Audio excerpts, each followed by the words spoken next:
Matapos mag-enjoy sa Pinoy breakfast, isang lugawan naman ang ating next stop. Mapapakain ka talaga rito dahil sa kanilang unlimited lugaw na talagang value for money. Ang Unli Lugaw may kasama ring iba't ibang toppings. May roasted garlic, chicharon, manok, tuwalya ng baka, onion leeks at itlog. Nag-start kami magluto ng lugaw is 5 a.m. and then sa buong maghapon, nakaka-consume kami ng 5 kilos of rice.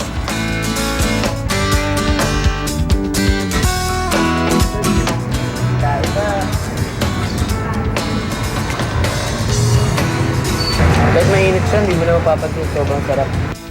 Boys, hinay-hinay lang ha dahil may eating challenge pa kayo. Kasama uli si Rix.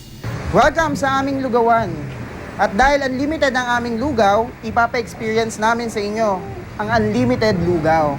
This time, ang laban natin is 5 versus 1. 5 kayo versus kay Sir Rick.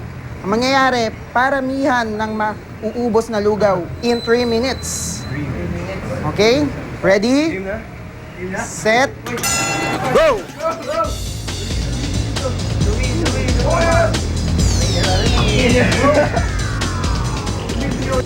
Nagmamadaling humigop ng sabaw ang boys pero si Rix hindi pa kumakain. Sa halip, hinihipan at pinapalamig muna ang kanyang mga lugaw. One down. Nakatapos na ng isang bowl ang TOP habang si Rix hindi pa nakakaisa. Manalo na kaya ang Team Boy Band sa round na to? Nang lumamig na ang lugaw ni Rix, agad-agad niya itong hinigop pa isa-isa.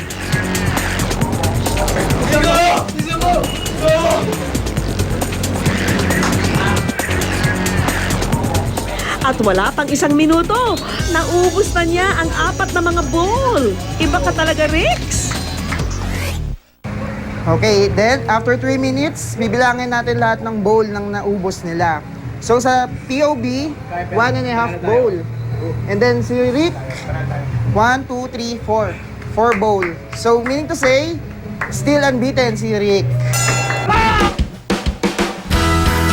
Never say die, Team TOP, dahil pwede pa kayong bumawi sa ating last stop. Sa breakfast buffet na ito, plated o nakaset na ang mga pagkain. Merong tapsilog, Hungarian sausage with rice and eggs, breaded tocino, at daing na bangus na may itlog na maalat at ensaladang kamatis. Ang plated buffet nagkakahalaga ng 399 pesos. Itong fish nila very tender. Kasi usually medyo matigas yung mga nakain kong ganda. Pero dito sa restaurant na to, malaman and juicy din. So, Actually, nag-weirdoan ako at first kasi ito, akala ko fish, pero tocino pala. So I've never had this yung ganito. And surprisingly, masarap siya. Habang busy sa pagkakwentuhan ang mga boys, abala rin sila sa pagwa-warm up. Mabilis inuubos ni Rix ang mga nakahaing pagkain sa harap niya, ha? Ayan, baka makahabol na kayo guys kapag busog na busog siya. Dahil famous ang cakes namin ngayon, ang challenge namin sa inyo ay pabilisang ubusin ang isang buong cakes sa loob ng 3 minuto. 1 versus 5. Game?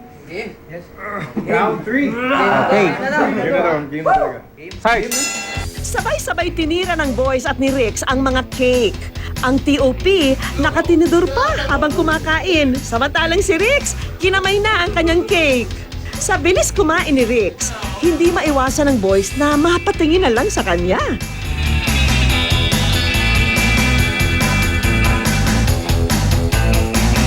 After 3 minutes, ang nanalo sa challenge na ito ay si Mr. Rix.